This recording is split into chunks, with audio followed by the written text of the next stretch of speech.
Good evening, everyone. First of all, I think this is also thanks to IFF. This is one of the first exclusive sustainability conclave. I had a choice to go to two conferences. One was Fashion Technology Conclave. It would have been business oriented for somebody like us, and I got a request to be here, and I chose to be here. And I think big claps to everybody here. I'm sure all of you chose to be here. I think that's the first thing, and thanks to IFF for organizing this. And this is just a starting point. I'm sure we'll go miles. Can you just get the presentation up? I just want to give a background about myself, right? And I've been in retail for over 20 years. I've actually bought a lot of products. I've been in the manufacturing side in fabric. I started my career in fiber to thread in Madura coats. If there is anybody in the threads side of the business, anybody in threads? I think I see network somewhere there. From fiber to thread, then thread to fabric, and fabric to garment, garment to retail, and offline, online. Fairly seen, some happened by design and then some happened by default. Fairly seen the entire value chain. But I must tell you that it never occurred to me. It's always the career stuff, right? Do more, always meet the business goals, keep moving forward. I think it reflected pretty late, but better late than never. When I was in Mintra, where I was handling 2000 plus brands, the point here is it reflected on me that over 50% of what we make as an industry does not sell well at all. 50%. Mind boggling number. Our probability of success of everything we make is coin toss. In spite of all our expertise. Therefore, we are sitting in a very complex, I would say challenging environment that by design we make waste. Let's be very clear. By design we make waste. We know on day zero that we are making waste. Right? For one way to approach this is to say make waste. Second is to say can we prevent waste. One is to have recycle what I have already done. Therefore, that's okay. Corrective action. Can we do some preventive action? So this is a question that I asked along with my colleagues while I was in Mintra, which is to say, yeah, how do we prevent waste? Right. One way to prevent waste is let's bring everything to our wardrobe for a moment. Let me ask this question, right? How many of you have 100 plus products in your wardrobe? All fashion accessories put together, including footwear. How many of you have 50 plus? 100 plus, right? How many of you have 25? How many of you have under 20? Yeah. Now just look at it. If you just look at your wardrobe, ask this question, how much of what we have in wardrobe we actually rarely use? In other words, how much you frequently use? What that number? Whenever I ask this question, it's always around the 20% mark. You say, always, if you like blue, my hand always goes to the blue shirt or a blue t-shirt or a black or whatever, right? Now, 80% of consumers, what they bought is actually not sale. Yeah, you just look at it, that 80% of what we all buy actually is a dead wardrobe. Right? And then we are worried about how to upcycle, recycle, all of that. It's important, but can we start looking at buying consciously? Right? I'm not saying that yes, mind will change and things will change, trend will change, all of that is fine. But the question here is 80% is a lot of wardrobe wastage, right? For you, just look at it. If your wardrobe waste has to be zero, which means what you buy is what you use, what will you have to do? Any thoughts? What we have to do if what we buy is what we use, which means our personal wardrobe waste is almost zero. Yeah, very consciously buy, which means we ourselves don't understand ourselves.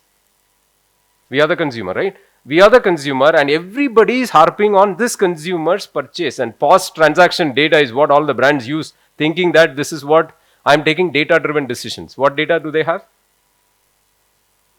What we bought, correct? And what we bought is not the real taste for us, right? For everybody, therefore, brand is using this data and continuously to produce.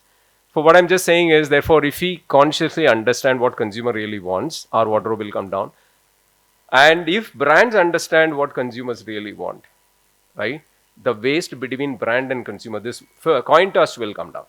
That coin toss number, let me just take you through some of these numbers. Where should I point this?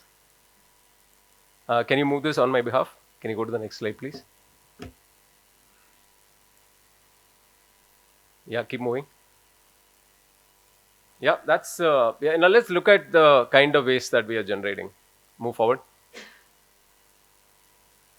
Over 150 billion products are made every year, right? And that's global number, right? And it's changing 5-6% every year.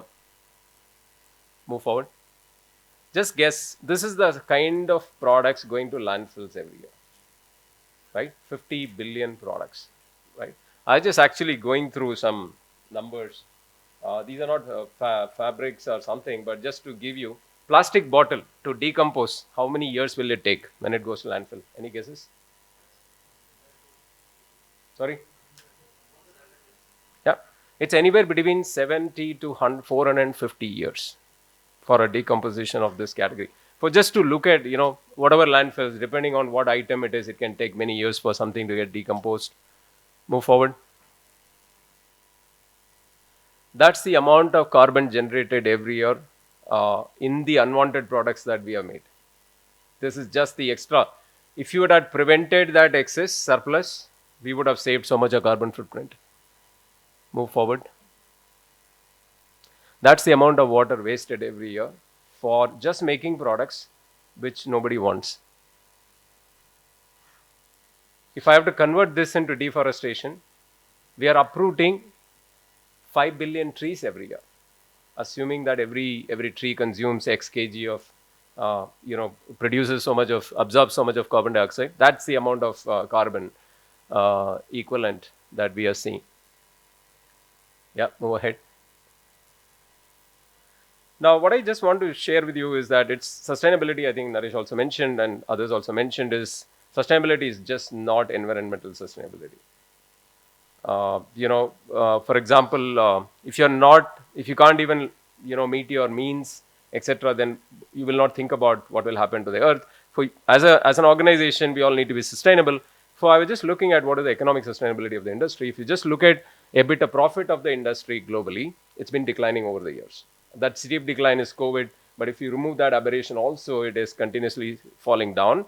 And it is across industries, right? Whether it is value business, luxury business, most of the EBITDA is around single digit. Very few brands in the world are double digit EBITDA, and 20 is far and few, right? Which means we are not talking about just environmental sustainability, we also have an economic sustainability problem. Now, yeah, stay there.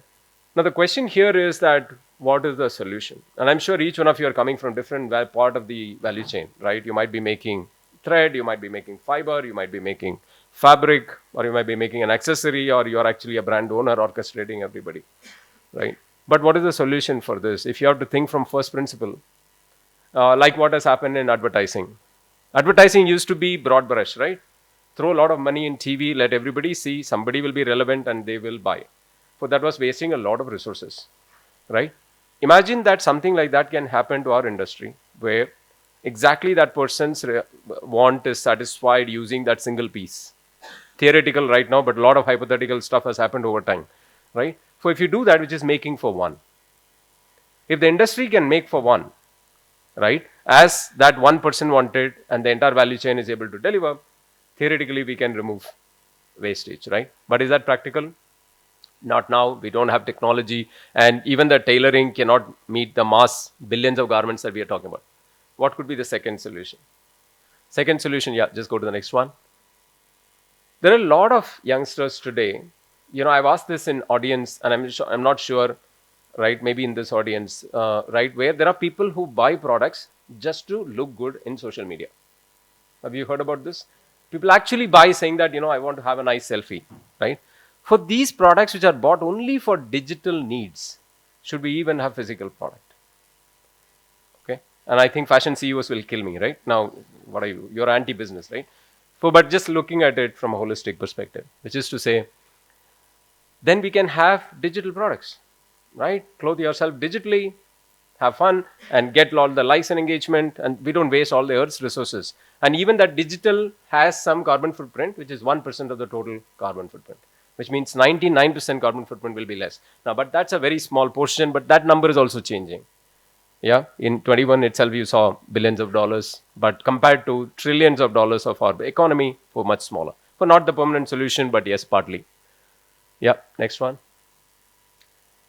Now, till that time, we don't crack mass customization. Till that time, we don't crack, and digital is just a part usage. We need to continue to forecast.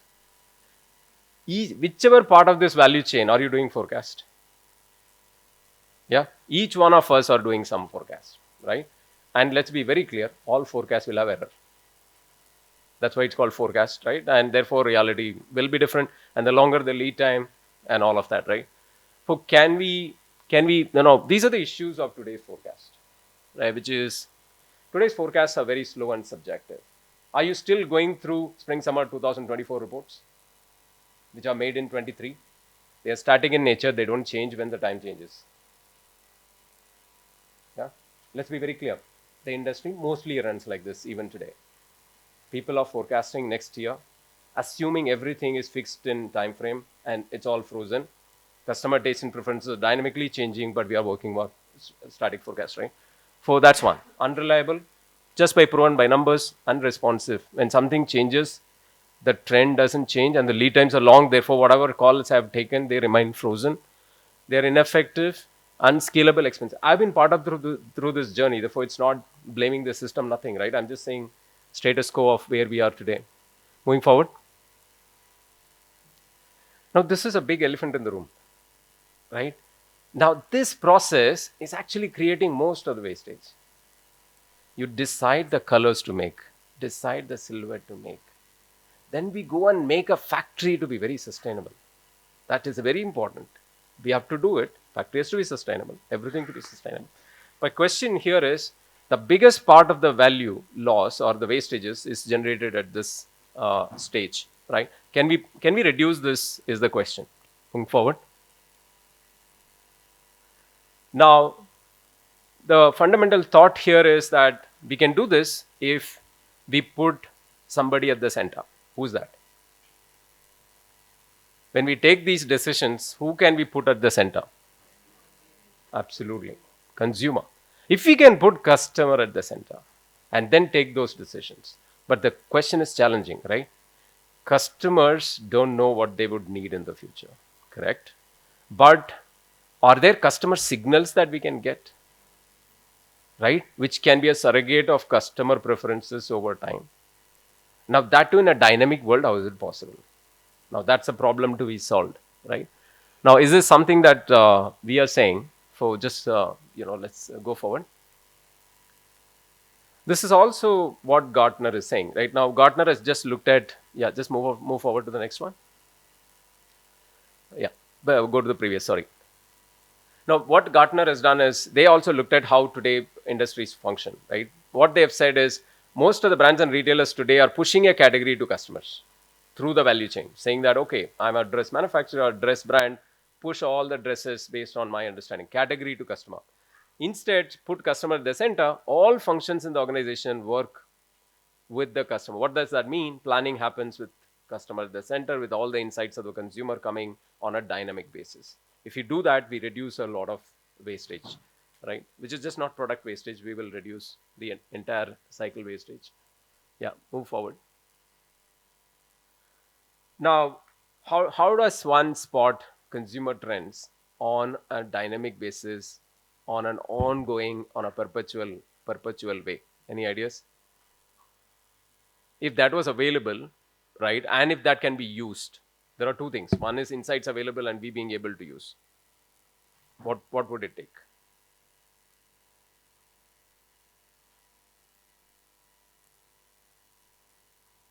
Yeah. Now, availability of insights is one, right? Let's say, for example, every day there is insight available, but every day we don't take decisions, right? For hence, I have a very rigid supply chain. I have a dynamic intelligence. What we are saying is, if you have intelligence, we can take informed decisions. Now, the question here is that you have a rigid supply chain and dynamic intelligence. So I think all of us need to think, saying that how can I make my supply chain also responsive, along with information which is also responsive. For one alone cannot solve this problem, right? For we're currently working with, just want to share our experience.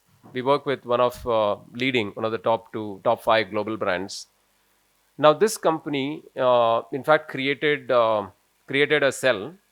Their vision is, this is not don't confuse this with fast fashion, but just responsiveness angle. Spot today, launch tomorrow. Now what they're saying is that I want to bring the time gap between uh, the spot and, when I sense and when I fulfill the demand, right? For just purely from the responsive, I'm just saying the extreme angle to what can be responsiveness in the value chain. In fact, they are establishing an entire infrastructure to do this with partnerships and everything, right? Intelligence, factories, all of that is happening. It's in the pilot stage as we speak. In fact, India is one of their pilot markets, but a global initiative. Now, I also want to share with you how they de-risk their business. This is their plan. Multi-billion-dollar brand.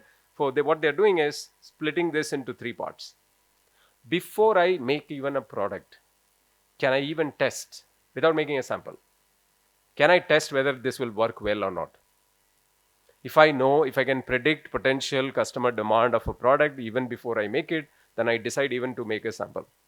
Then what they're doing is then quick to market, QTM supply chain. They will put few pieces. In spite of testing this using this model, they will put this in the market, take some feedback before they make thousands of products. For three ways to de-risk: before making a sample, then make a sample in small number of pieces, and then go to market in bulk. The whole idea here is give it multiple levels of validation. For validation is going to be key. And what I also want to share with you is that all transformation has how always happened in the entire world using intelligence. The question to ask is, how much of intelligence are we using today in decision making? Are we still going with gut? How much of intelligence are we using? For intelligence need to be valued, right? Those who use intelligence significantly actually exponentially benefit. In other words, I've seen brands which make as much as software margins. Fashion, you can make software margins, right? But we make single digit margins. We can make healthy double digit, triple digit margin with phenomenal sustainability of economic sustainability. Then we can bring all the other angles of sustainability here. For one angle that we enable some of these large brands, and of course we work with small players with even 50 crores brands. Now we work with manufacturers also to enable them today. See, if you just look at the value chain, there is a US retailer and there is a vendor to that retailer, let's say from India or anywhere, right? Or Asia Pacific. Now retailers are so busy today. Who are they relying on for intelligence? They ask their vendors. They come and ask their vendors. They ask their zip manufacturers for zip intelligence. They ask their fabric supplier for fabric intelligence, fiber suppliers for fiber intelligence. Now the question here is, where does the value chain get the intelligence? Today, most of the intelligence is trade-led. Internet has a lot of information. And all of this information can be sifted with dynamic intelligence for your own industry, for your own sector. One of the things that we do is, how do we identify opportunities from a consumer perspective on a real-time basis to say, what are the things that you should be consider doing more of, what you should do less of? Because finally, with all this intelligence, you want to take these decisions, saying, what should I do more of, what should I do less of, what should I stop doing? Come out with that intelligence, and that's something that we offer. Move forward. So it can look something like this. Of course, you are seeing this from a real-world product perspective. For example, start doing. Now, in your market, we are seeing that these kind of attributes of dresses are doing really very well. Consumer demand is good. You're doing less of. You should start consider doing this. Not only start doing, right? You can also move into other spaces. Move on. Do more of, right? The previous one was you're doing nothing, therefore you do. This one you're already doing, but you seem to do less of. For do more of that. Now, this can be done in the entire value chain. You can convert this into fabric insights. You can convert this into accessory insights, into color insights. For example, what dye stuffs we should make more of, what colors to even stock, because all of these consumes a lot of resources. Move forward. Line exits, and these are the things stop doing. Please exit. People are burning money. It's not working. There is no demand for these, right? And these are dynamic, not with 1 or 2 millions of consumers point of view collected using internet data. Move ahead. Yeah, this is a black space where you shouldn't consider doing it. Again, all of these with metrics on a dynamic basis. You can do this seasonally, and you can do this from luxury to value. Therefore, depending on which context a brand is, based on the DNA, you can do this. Next. Yeah, before I, of course, you can scan this. There is a list of 4 articles on sustainability that you can scan and download. Now, while I'm doing that, I think I always believe that everything starts at home. How many of you believe that all movements start at home, which means where we are? Yeah. So I just want to throw some thoughts on, how can we transform? Whatever question I asked you, I used to have 100 plus products in my wardrobe a while back. Yeah. And that trigger came from my wife, and she doesn't waste anything. I've been observing, but I've never paid so much of attention to that. For example, she recycles food, she recycles clothing, lots of stuff, right? And I said she's doing so much, but I've been doing years of 2 plus decades of creating waste business, right? That's what my primary job was, right? So I said, how do I make some change? And that's why I started this company, which is helping brands and retailers and manufacturers to reduce wastage. But personally, I looked at the wardrobe. I was exactly in most of the current scenario. Then I said that, one, how can I crunch my wardrobe? So as we speak, I have 20 products in my wardrobe. It might be very boring, black t-shirt, blue jeans, whatever. But I'm saying you choose your style. But the question is if we can all be conscious. Because a lot of data brands are using is the data that we have given, right? So I think if we all become conscious, right, and I'm sure all the business leaders of fashion, they will throw tomatoes at me. But my only point, but not the people here, but the question here is how can we make, for example, our friend of Unistyle Image mentioned that, I've seen you a few times, but I think, very few brands has that, that DNA. But the question here is it's also the job of brands to educate.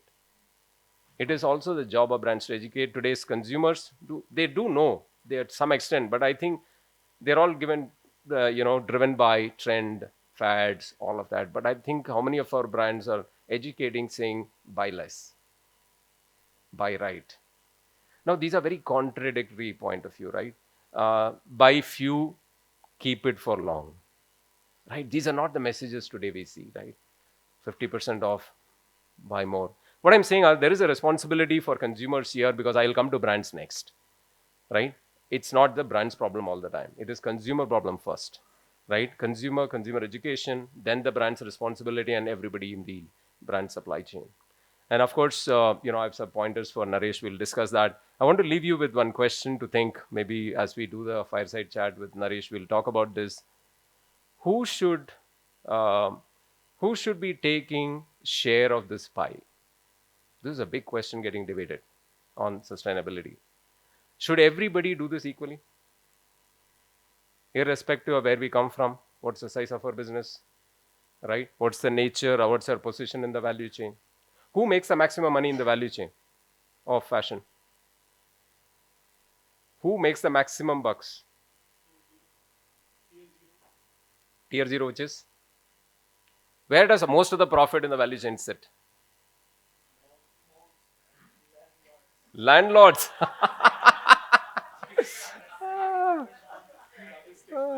Okay, I think we have multiple points of view, and you will. I think this is a question for you to ask, saying that should the action taken be proportional to factors like this, ownership, right? Today, for example, let's imagine the plight of a supplier, a factory. We go and make them do a lot of stuff, right? Now, who pays for it? And they are also under cost pressure. But if you just look at the factory versus a brand, who makes maximum bucks, right? And brand always say, I can't increase price over last year. Just look at this value chain. There is a lot of, if you just look at this number, the percentage of carbon footprint in the entire value chain, over 60 to 70% is done before your product reaches your warehouse. most of the carbon footprint is, which means carbon footprint load is backloaded. But where is the ownership and who's driving that? Now, it's not about just driving, because there's also cost of being sustainable, right? How do we ensure that while we talk about this, we enable the stakeholders in the value chain and support them to make sustainable? I want to leave you these as questions, and I'm sure we'll have some more debates. And in case you want to reach out to me, I think that the next barcode. Yeah, next slide, please. This is a TEDx video that I've given purely on sustainability. It's called Fashion's Death Valley, right? Which is also talking about some of what we discussed today. And the last one. Yes, you can scan this and reach out. Thank you very much.